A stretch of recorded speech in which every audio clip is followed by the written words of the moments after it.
What is up, gamers? And welcome to my Yu-Gi-Oh! Cube Showcase video. What is a cube? A cube is a large collection of cards, I'm talking hundreds, which are used to play with your friends. You take all the cards, shuffle them up, and deal them out to all the players. Then you use these randomized cards to try and build decks to play against each other. So why play it? What's the appeal? Out of all the formats, it offers the most variety and replayability. It differs from constructed formats because you have to build a new deck every time. Rather than having access to whatever cards and ratios thereof that you'd want, you're forced to work with the resources you're given within a limited time frame as well. Playing Cube is an extremely fun way to put those spare cards to use that would otherwise rot away in some forgotten cardboard box, and is a very unique gaming experience with a lot going for it. Maybe you or your group are feeling burnt out from the current format. There could be a certain degenerate card or strategy that everyone is just fed up with. The cool thing about having a cube is that it's a great way to take a much needed break from standard formats while keeping your dueling skills as sharp as ever. It can be a real breath of fresh air to play with lesser known cards or to see overlooked cards in a new light. Now let's go over the general rules for how to play cube. In most cases, a cube is about 300 or more cards. The typical amount is 360 to be exact. Most cubes are singleton format, and that means that there are no more than a single copy of each card. This is to make sure every game and session is totally unique from each other. This number of cards is ideal for a medium-sized group of 4 to 6 players, obviously including yourself. You want your group to be an even number of people so everyone can play against each other at any given time, and it should be set up like a small tournament bracket. You begin by taking the cards in your cube and shuffling them up if you haven't already. Then distribute them amongst your group according to your predetermined pack number and pack size. Most people go with 6 players having 4 packs each pack containing 15 cards. I'll put up some more breakdowns on the screen that you can use if you'd like to change your ratios or try something different, but I'm not a math expert, so don't bite my head off if I got any of these wrong. Each participating player gets the same number of booster packs and will start drafting. That means each player opens a pack, takes about a minute or two to make their choice, then picks one card from that pack to keep for their deck, and then passes the rest of the pack to the player on their left. You repeat this process of choosing a card and passing left until all the cards are gone. Then you open the next pack, but you pass to the right this time. After that pack is finished, you go back to passing to the left, and you just keep going back and forth with each new pack until you're out of cards or you think you have enough for a deck. After every pack has been drafted, give all the players a few minutes to decide on the final composition of their deck. The next step is to just figure out who is playing against who. You can just decide randomly. You could flip a coin, roll a dice, or whatever. This isn't really hard. And the tournament should probably be best 2 out of 3, but you can decide obviously at your own discretion if you're going to play single or double elimination if you have, enough time in that afternoon. Let's say if you want to kick it old school like the Battle City tournament arc, you can have after each best of 3 match, the winning player gets to take one card from their opponent's deck as a prize, and so the loser is going to have to take a card from their leftovers pile to substitute. You could also have the leftovers pile kind of be like a side deck where players can swap cards in and out. And that's how you play cube, but why cube? When you draft a cube, the fun comes from the fact that you are building a new and unique deck from a highly variable pool of cards during each session, and that no 2 decks are exactly alike. You are put on the spot to build the best deck you can using limited resources and must adapt your strategy around the cards that other players may have chosen. Will you pick a powerful monster card, a handy equip spell, or a highly destructive yet situational trap? You may start the draft attempting to build a ruthless beatdown deck and amass a swift force of fast and powerful monster cards to overwhelm the competition. What if the packs you are dealt say otherwise? What's your plan B? What about plan C? Part of the fun and challenge about Cube is that you constantly have to adapt your strategy to the choices that you and others make. This gives cube drafting an interesting blend of skill, strategy, and random chance all rolled into one.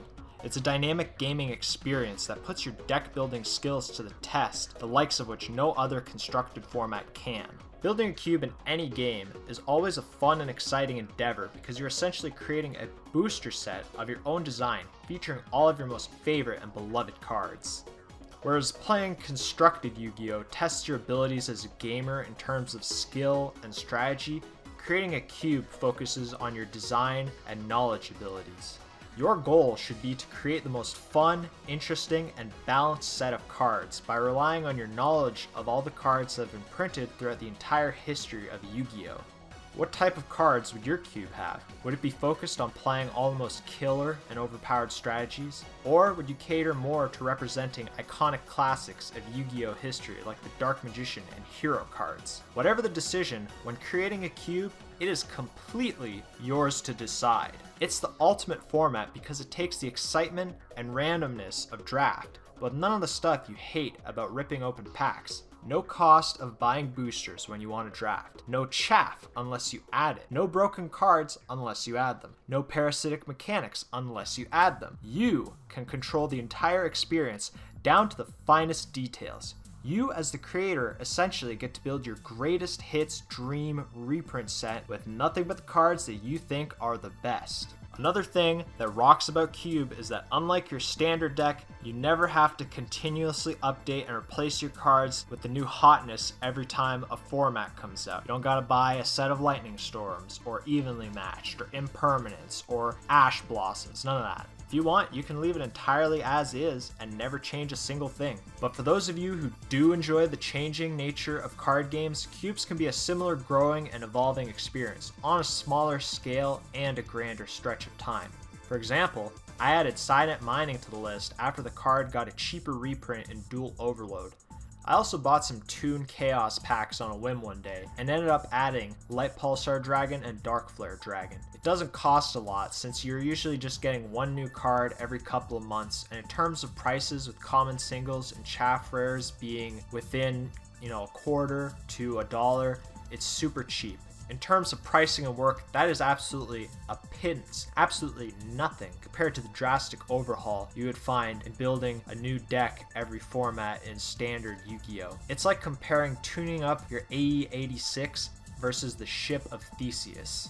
Now, for my personal cube, which is featured in this video, I'm using exactly 360 cards and have chosen to take a dual approach of both nostalgia pandering and power gaming.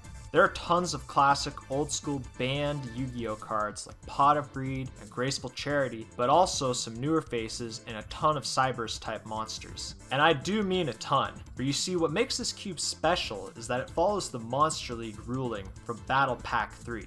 Whereby all monsters are counted at all types at all times. That means cards that are normally only good in zombie or Cyberse type decks can now be blended into any type of strategy. Also, in order to make the gameplay more simplified and reducing the barrier of entry to newer and less experienced players, there are no extra deck cards. Furthermore, I am using the Highlander rule, which means that every card in my cube is a one-of, no duplicates at all. It's as close as you can get to playing caveman style schoolyard Yu-Gi-Oh with your janky starter deck without using the Time Wizard's time magic. I've been playing with this list recently and it's super fun. I simply cannot recommend playing the cube format enough. I can say with firm confidence that it is the best way to play Yu-Gi-Oh! Yes, you heard me, the best. If you're like me and you just don't care for the super fast pace or deck composition of the current combo heavy game, but you still love Yu-Gi-Oh! At its fundamental elements, then Cube is just what you need. Now without further ado, I'm going to go over my list and I'm going to explain and showcase every single card I put in, starting with all the level 1 monsters. Let's go! Alright, so I was going to initially just go over every single card one at a time, but I realized that wouldn't be very interesting, that wouldn't be very exciting, and I would link the list of the cards anyway. So do you really want like an audiobook of the card list? No. We're going to start with the lowest level monsters here and just go over the more sort of simple basic categories. So here we've got Beautiful Princess. This card is actually pretty interesting because in this rule set actually you can target any monster, right? So this actually has a lot of applications. It's a very good, just quick play to summon a level 4 monster.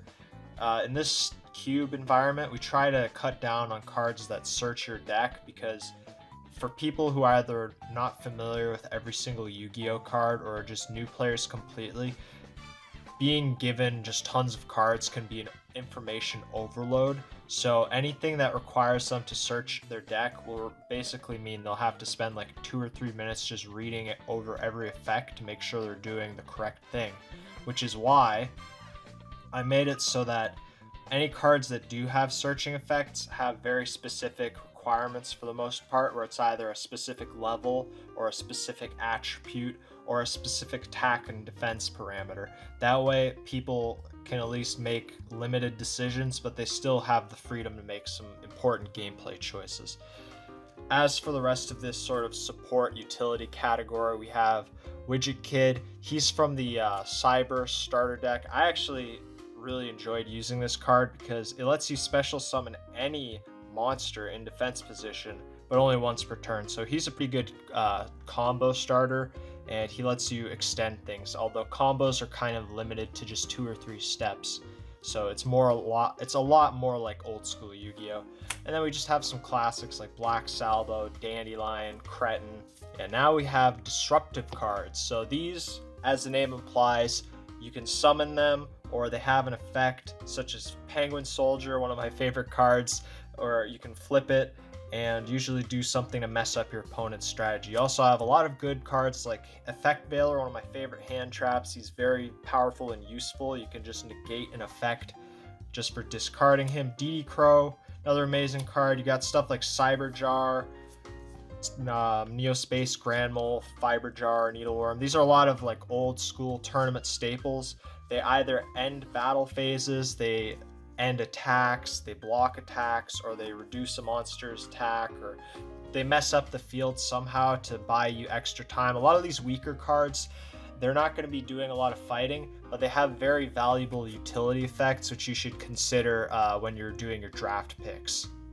This next group of cards for the low levels, I consider this draw power, although only a few of them actually draw you cards specifically from the top of your deck. The rest of them kind of do things where, for example, Query Bandit, he'll make you excavate 5 cards and then you get to choose a spell or trap from among them and add it to your hand while the rest get discarded. That can actually be a pretty good strategy in certain decks that rely on graveyard interaction. You've got Sangan, who when he dies, he replaces himself with a specific monster that has 1500 or less attacks. Again, like the rule I just mentioned earlier, where I'm fine with searching effects, but they just have to have a bit of a specific criteria. That way players don't get overwhelmed with all the choices and having to spend time reading through every single card and ability. Because that's something I considered as this is geared for newer players or people who aren't familiar with the more advanced mechanics of Yu-Gi-Oh! Like extra deck stuff. So I wanted to keep it simple and make it just focus on the fundamentals and the most basic and well-known cards. Sangan, he used to be a big tournament staple card. He's not so great anymore. We've got Mask of Darkness, another great card. We've got Magician of Faith, same thing but for spell cards. And a lot of these other cards, they either draw or they take something from the deck and put it into your hand or do something to that effect. So these are just good ways to sort of reinforce your attack or to just get cards back, because in this format you only have one of each card, which means that stuff like Magician of Faith that can get you a spell card back can be extremely invaluable. It's basically like you're playing with 2 Pot of Greeds, hypothetically. Next category, very straightforward as well. It's just cards that kill stuff. We've got Night Assailant, he'll flip and destroy stuff. We've got Snowman Eater. Injection Fairy Lily is a little more nuanced. She kind of buffs her attack score and can attack stuff, but she is a very annoying card to deal with if you don't have any specific targeting destruction or actual removal spells. She's very difficult to battle because she'll go up to 3400 and she'll be pretty tough. Time Wizard, one of my favorite cards. Raikou. You know, all of these cards just have flip effects where they can kill stuff, or these 2 guys can just kill anyone when they're in a face down defense mode. So these are just straight up kill cards, and as I said, removal is very important in here because, for example, like I mentioned with Fairy Lily, if she's on the field and you don't have a solution to her, the game just kind of ends there unless you can draw something to at least kill her or deal with her, because your opponent can just pay 2,000 life points, so that's up to 4 possible installments, and make her go to 3,400, and that's extremely difficult to deal with. So that's why removal is important, because a lot of these monsters can be difficult to manage during battle. And this final category here, this is just utility cards, just generic sort of support things. I chose Cyber Valley. He's just the epitome of utility. He's got 3 effects, so you can choose whatever your situation needs. This makes him extremely powerful and extremely versatile. I absolutely adore this card. And we've got other stuff that do either field bonuses, or they'll summon monsters. Sinister Serpent, probably one of the best cards in all Yu-Gi-Oh! There's a lot of cards in here where to activate them, part of their condition is discarding card. Sinister Serpent is basically a freebie. It's just amazing. Now, if there's one group of cards this entire cube that is majorly overrepresented, it is the level 4 monsters. They are huge. This is like a giant stack of cards, and I gotta go through every single category. This is also part of why I'm not doing just me narrating every single card and effect. So we've got the first category is just straight up beatdown. We've got Ashura Priest, classic all-star in the Go format. He can really kill people. Enraged Battleox, he's a support card, and he's also just a beater. You can really lay into people with his piercing damage ability. Eye Iron, and many more. We've got a lot of these cards that just have 2,000 or plus attack score. They're amazing, and they usually have very limited drawbacks, and they're good for like a one-time attack, but they're just all excellent in their own right. And we've got other classics from various other staples. I really like Aren here because she doesn't just destroy defense position monsters, she shuffles them into the deck, which can arguably screw over your opponent and ruin a lot of graveyard interactions, which is really good disruption compounded with attack. Next category here, I believe, is just removal cards. We've got Breaker the Magical Warrior. He's a classic. I love this card. I always choose him. Tribe Infecting Virus is another classic card. We've got Exiled Force. We've got the DD Assailant series.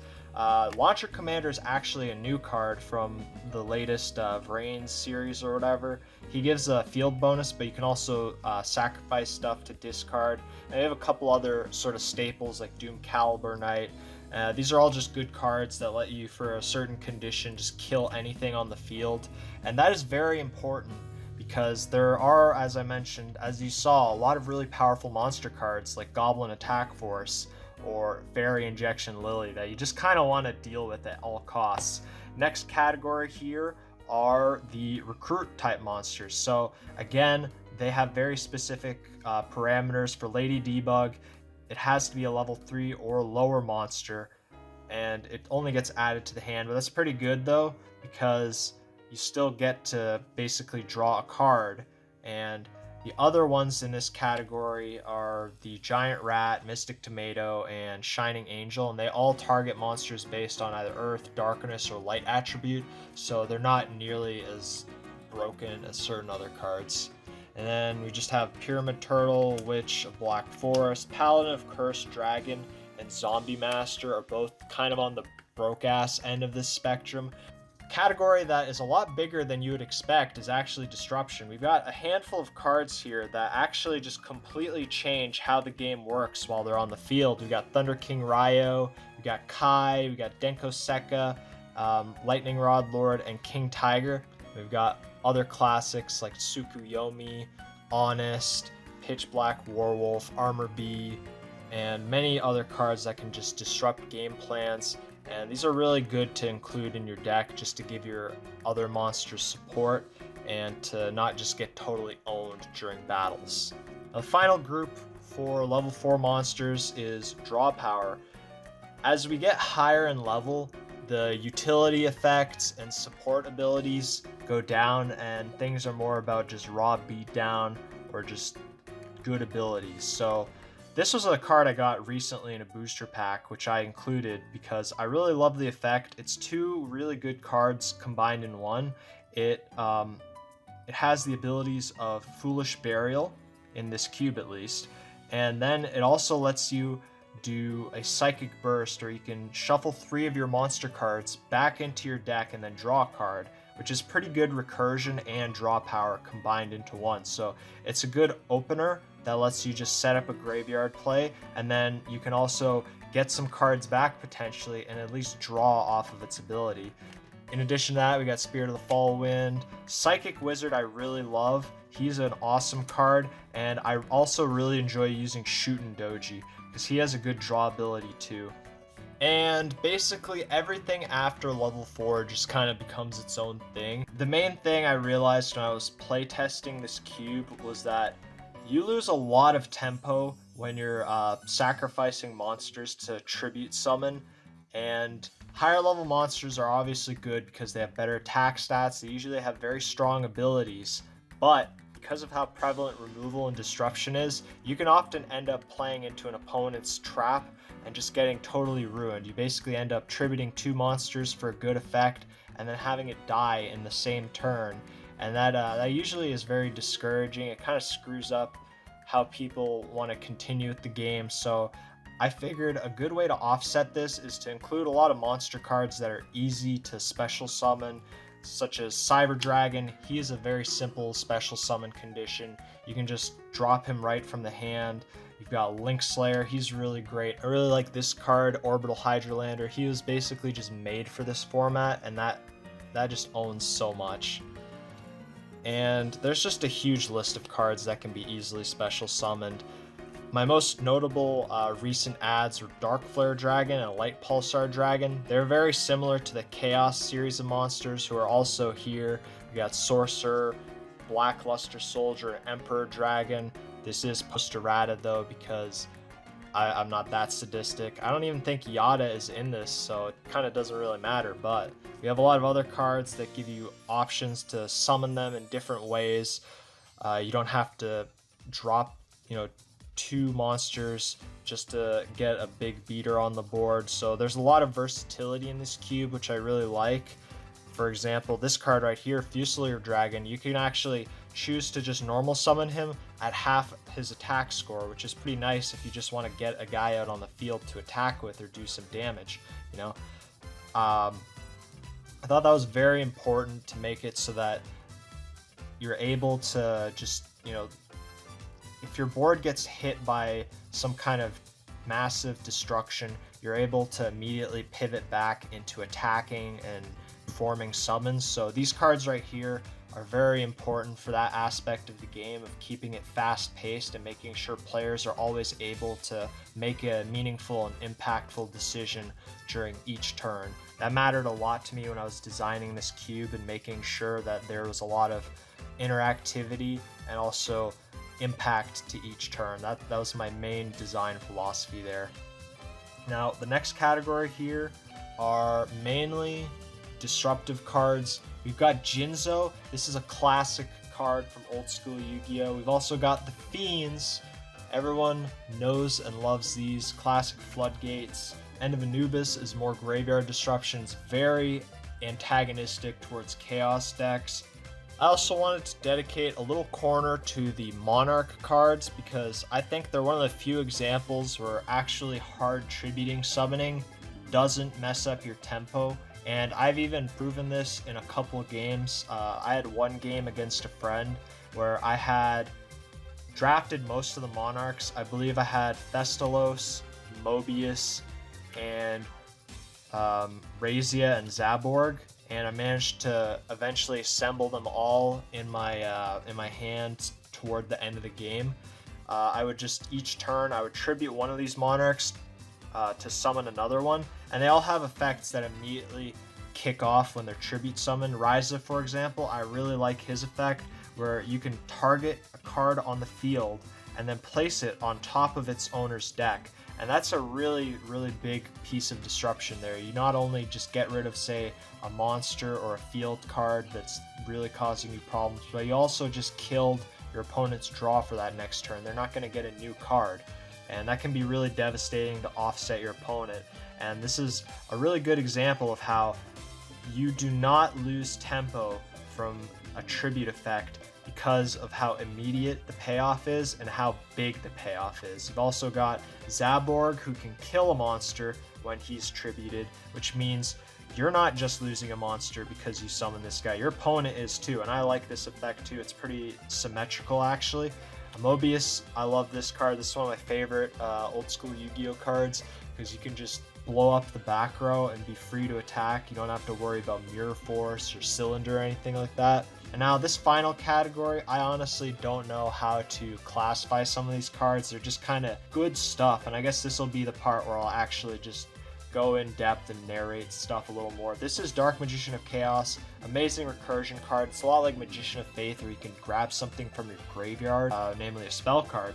And this is pre-errata, so you get to cast that spell card in the same turn that you get it back, and that's very important, obviously, for tempo, for getting an immediate payoff for your effect. I think that's very important, especially in this format, that if you're spending the resources of tributing 2 monsters to summon this guy and get a 2800 beater as well as a free spell from the graveyard, that you want to be able to activate it immediately and actually get a payoff for the trade you made. So you're basically trading 2 cards for 2 cards, as opposed to in the errata where you're trading 2 cards for 1 card and then a spell card that you can't activate until the turn after.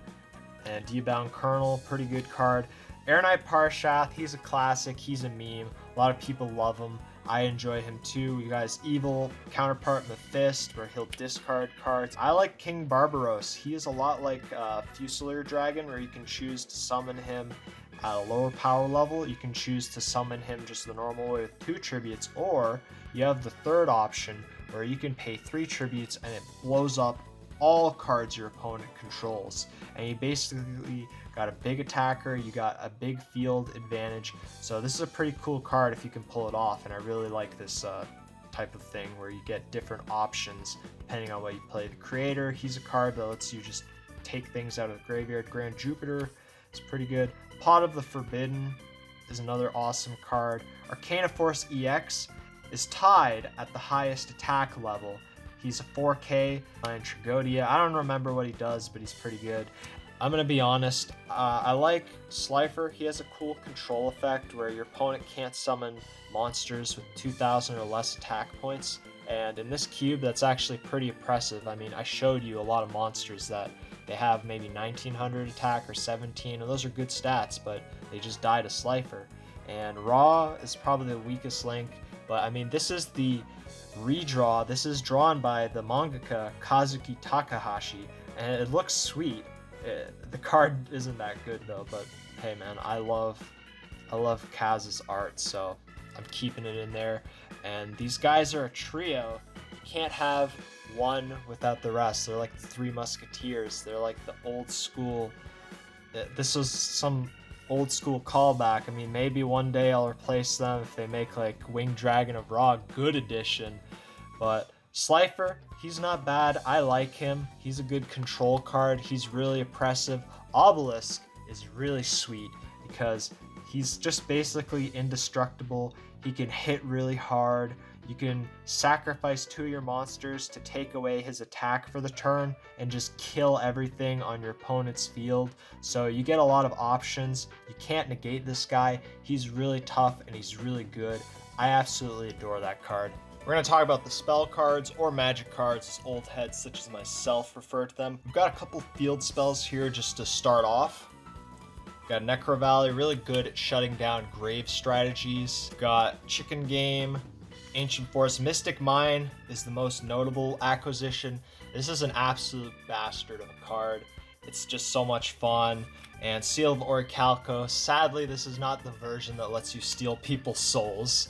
And next up, another important part of the spell card lineup is removal. We've got asymmetrical monster removal, we've got symmetrical monster removal, we have asymmetrical spell removal. This is a really sweet promo card. I think it was from one of the Game Boy games.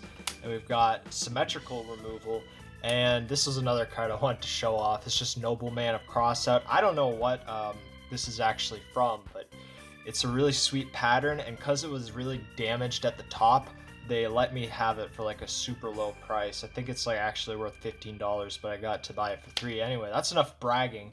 You have other cards like System Down. Again, there's more removal cards here like Cosmic Cyclone. You've got MST. You've got a lot of cards here that require you to either pay a discard fee to activate, and obviously because of stuff like Sinister Serpent, they're a lot better than they normally are. And removal is important, not just for killing people's monsters, but their spell cards, because you're going to see later there's a lot of really annoying spell and trap cards that can totally mess people up.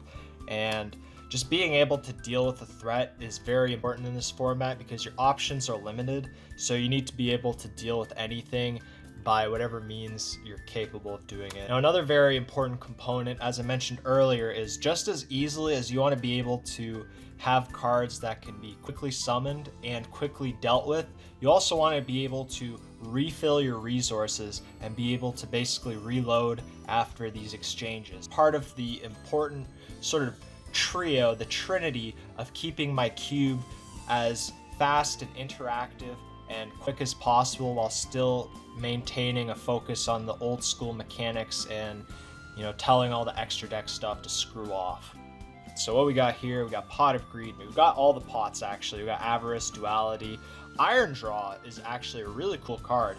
It has an extremely simple condition, and it's just Pot of Greed. Allure of Darkness is another excellent card. Graceful Charity, fantastic, classic, all-star. It's been banned for a reason. I don't think it's ever going to get unbanned. It's just one of the greatest Yu-Gi-Oh cards ever printed.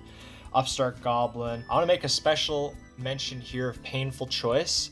This was the first foil Yu-Gi-Oh card I ever pulled, so for Christmas, my parents bought me just one Metal Raiders pack back when I was like a little kid, and I pulled this card. I've had this ever since, and this is a really good card, by the way. This is banned. It's never getting unbanned. This is like Fact or Fiction from Magic the Gathering, and my friend, he drafted this card and he totally destroyed me with it. It was actually really impressive. And there's just more other cards that will either get stuff to your hand. Signet Mining is really cool. I got reprinted. But other than that, there's just a lot of draw spells and things that let you either filter cards like Trader. One Shot Wand is typically more of an equip card, but it also has the sub effect where you can basically trash it to draw something potentially better. And then there's some sort of more symmetrical things like Hand Destruction, Dark World cards, DD Capsule.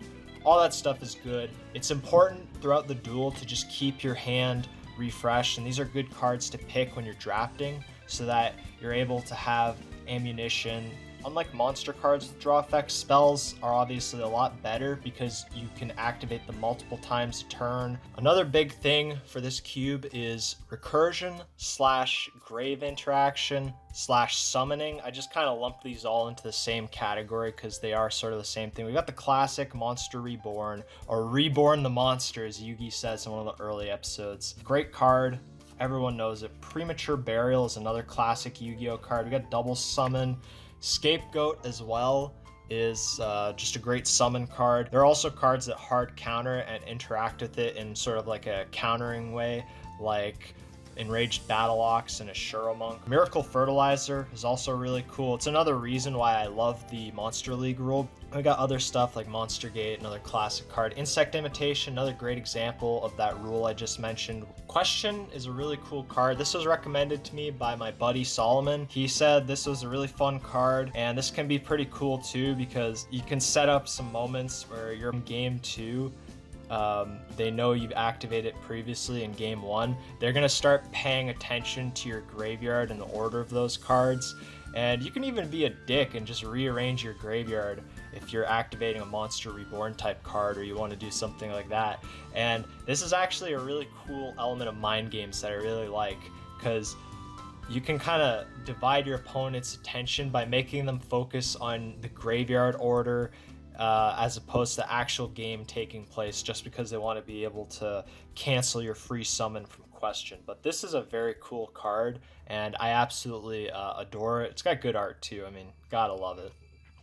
Reasoning is a similar card where your opponent has to play a type of guessing game, and this is also fun. I really like these cards, and I wish they printed more of these, but unfortunately, there's just a whole lot of other summon cards that take advantage of either attribute or effect or target opponent's monsters, and we just got some busted shit like Soul Charge, is just insane, and Foolish Burial, obviously, Grave Interaction, and Dimensional Fissure shuts down a lot of Chaos decks, as well as Soul Release. So again, that's more stuff like Kai that can just totally rip a strategy right apart. Terminal World was a card recommended to me as well by my friend Solomon. This is actually really neat because you can only activate it during main phase 1, but while it's on the field, both players skip their second main phase. And there are actually a lot of upkeep effects that activate during main phase 2, so if you use this in the correct way, you can actually skip certain penalties that might screw you over. It's an interesting card. It does change how the game is played.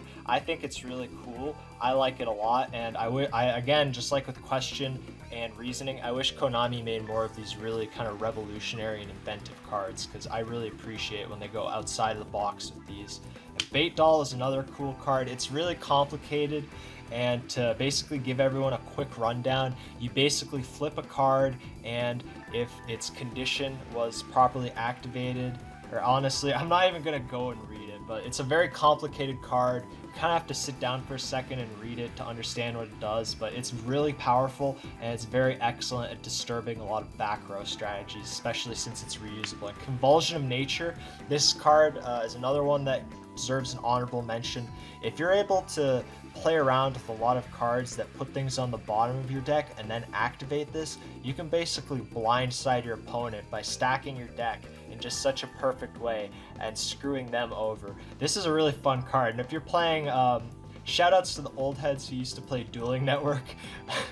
This card was really funny in that because Dueling Network's a manual simulator where you have to like manually move cards into the graveyard and from your hand onto the field. Nothing was automatic. So when you activated this card, your opponent would have to manually flip their entire deck over card by card. So that would be like 33 cards in a row that they would have to flip over, and it would piss people off. This was such a good way to troll people. And lastly, I want to give a special mention of Moonmirror Shield. Really fun equip spell. I have had a lot of success using it. I highly recommend it. This is a really cool misprint I have.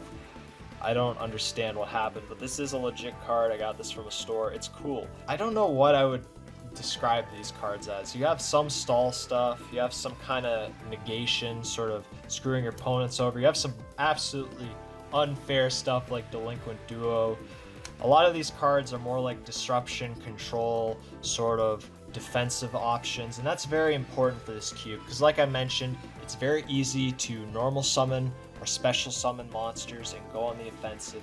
So to balance that out, there's also choices you can make, like these forbidden cards where you can activate the mid-battle phase, or Econ, where you can just cancel an attack, you can buy yourself a turn, you can slow the beat down, and that's very important in this format because we want there to be, like I've said, I've beaten you guys over the head with this, but it's very important for there to be sort of a back and forth. It needs to feel like, not like modern Yu-Gi-Oh! Where the guy's just playing solitaire for 5 minutes and then you just respond with a lightning storm and then do your own solitaire and then just punch him for the win. The games in this format are much more grindier.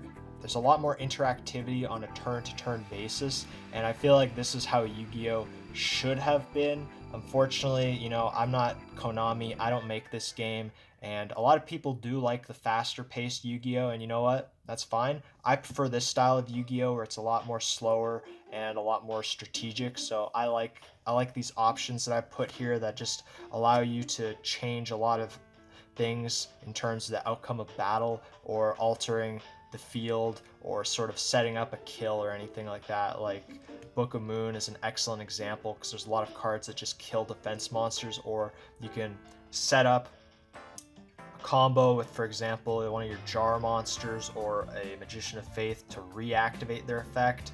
Sort of flip Summoner again just to get more spell cards. Anyway, that's all I have to talk about for the spell cards. Coming up next is going to be the traps, and this is the smallest section, so it'll be very quick. So we've got obvious stuff like negate attack, excellent disruption.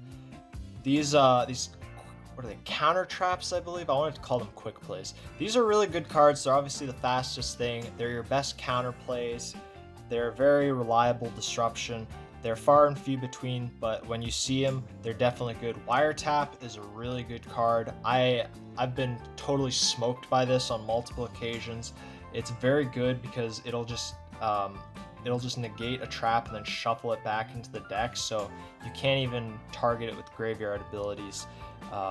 You just lose a card basically. And Jelly Cannon is another card that will shuffle things. I love Jelly Cannon because its condition is very open-ended. It says when a monster declares an attack. It doesn't have to be when your opponent's monster attacking. You can actually use this card offensively. This card is very good. Unfortunately though, when I was playing with my friend, he drafted Wiretap, and every single time I wanted to activate Jelly Cannon, he would always have Wiretap face down and just always spin my Jelly Cannon in response, which is pretty ironic because this card spins stuff itself. And we've got more good stuff like 7 Tools of Bandit. There's just a lot of really fun cards in here. The main thing with the trap cards is you want to make them powerful enough to justify how slow they are. Even in old school Yu-Gi-Oh, trap cards kind of suck because they were slow. You had to wait a turn to activate them. Aside from stuff like evenly matched and impermanence, which I don't even think I have in here, traps are really slow, so that's why I made them the smallest portion of this cube. That's also why I made sure that all these traps, for the most part, are just the best ones in the entire game. You know, I can just open to anything like Gravity Bind, that's a good card. Skill Drain, that's the Lost Art promo, baby, look at that. Skill Drain, amazing card. You got so much good stuff.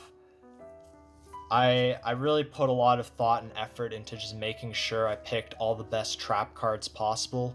You've even got just old school standbys like Trap Hole, which, you know, very generic card, but very good. Mirror Forces, I think I have all the Mirror Forces except for the Fire one. Obviously, we got normal Mirror Force, great card. We've just got a lot of classic. Just here's more of the counter traps. You can see here that these are just all some of the best cards printed. You know, we got Solemn Judgment, really amazing counter card. Still played today in a lot of kind of slower decks.